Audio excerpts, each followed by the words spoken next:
simplement. On va parler de ce personnage. Alors, on peut en parler de deux façons. Si on veut en parler d'une façon scientifique, c'est-à-dire proprement historique, il n'y a pas grand-chose à en dire. Parce qu'on ne sait pratiquement rien sur lui. Rien, je veux dire, qui soit scientifiquement, historiquement prouvé. Il a probablement existé, puisqu'on trouve parfois son nom dans quelques documents archéologiques, mais très tard. Et ce que je vais vous raconter de Mahomet, c'est ce que nous en dit l'islam.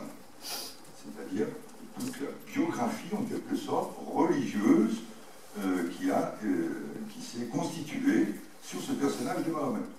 Mais au fond, c'est comme si on faisait la biographie de Jésus.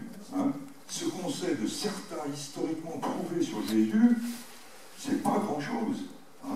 Toute l'histoire de Jésus qu'on raconte, c'est une histoire religieuse. Elle n'est pas négligeable. Mais il faut savoir que ce n'est pas forcément quelque chose qui s'est réellement passé comme on le raconte. Voilà.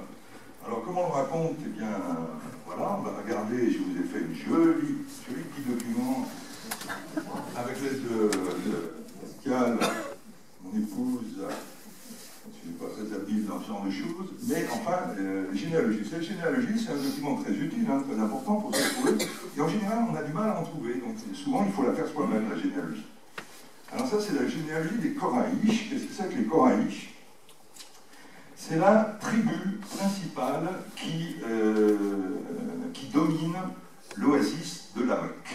Les Arabes, comme presque tous les peuples de cette époque, sont organisés en tribus. Donc à la Mecque, il y a plusieurs tribus, mais il y a une tribu qui domine les autres, c'est les Koraïch. Alors dans cette tribu, bien sûr, il y a des clans. Alors il y a un ancêtre plus ou moins mythique, donc, qui s'appelait Koraïch. Et puis il y a des clans.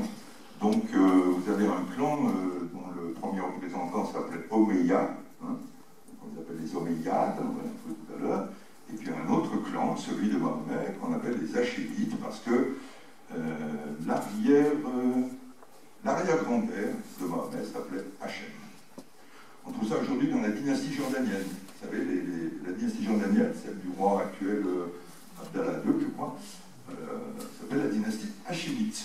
C'est-à-dire qu'elle revendique sa descendance par rapport à Mahomet, vrai ou fausse, de même que le roi du Maroc, qui fait partie de la dynastie dite Alaouite, donc la descendance d'Ali, donc la descendance de Mahomet.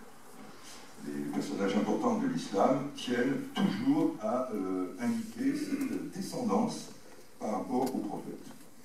Alors, Mahomet, c'est un orphelin, puisque son père, il est né donc en 570, l'année où son père est mort. Son père, comme beaucoup de marchands de la Mecque, ça explique beaucoup de choses sur les liens religieux, était sans arrêt en voyage, et en revenant d'un voyage en Syrie, il est mort sur la route quelques semaines avant la naissance de son fils.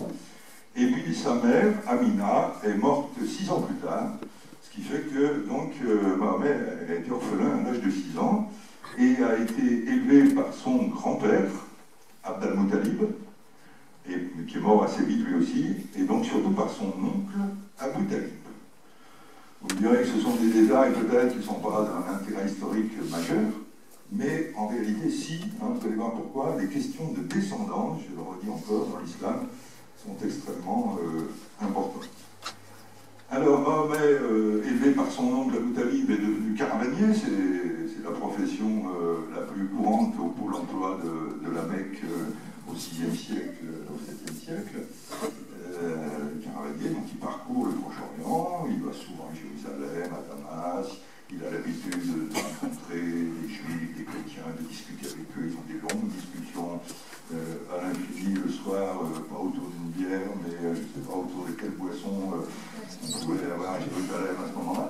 Et puis, ce jeune caravanier, il faut trouver, il n'est pas riche, il est orphelin, donc il n'a pas d'argent, et donc il faut trouver un patron, et c'est une patronne. Et cette patronne, qui est une riche veuve, qui a 15 ans de plus que lui, s'appelle Khadija.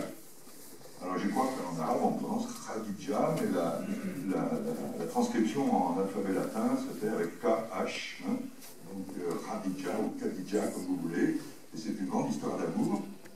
Il l'épouse, ils auront 7 enfants.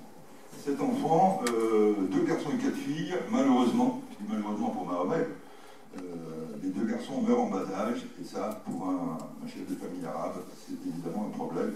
Il n'a finalement que des filles, mais qui vont jouer un grand rôle dans cette histoire.